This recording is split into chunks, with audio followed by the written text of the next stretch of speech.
நாட்டில் முதன்முறையாக மரபணு திருத்தம் செய்யப்பட்ட 2 நெல் ரகங்களை ஒன்றிய அரசு அறிமுகப்படுத்தியது.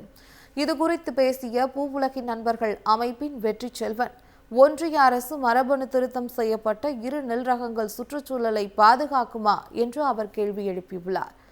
புதிய உயிரினத்தை கொண்டு வந்து சாகுபடி செய்வதால் எந்த பாதிப்பும் வராது என அறுதியிட்டு சொல்ல முடியாது என்றும் அவர் தெரிவித்துள்ளார்.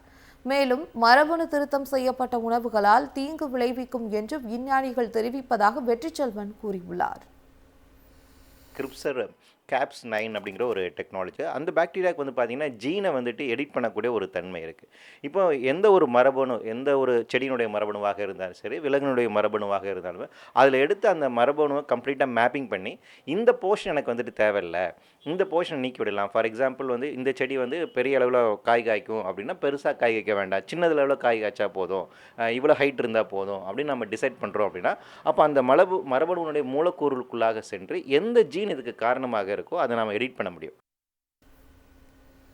இதேபோல மரபணு மாற்றம் செய்யப்பட்ட நெல் விதை அறிமுகம் செய்யப்பட்டதற்கு விவசாயிகள் சங்கம் கண்டனம் தெரிவித்துள்ளது. தமிழ்நாடு விவசாயிகள் சங்கத்தின் தலைவர் குணசேகரன், பொதுச் செயலாளர் மாசிலாமணி ஆகியோர் கூட்டாக வெளியிட்டுள்ள அறிக்கையில் மரபணு மாற்றப்பட்டது என்பதை லாவகமாக மரபணு திருத்தப்பட்டது என ஒன்றிய அரசு அறிவித்துள்ளது.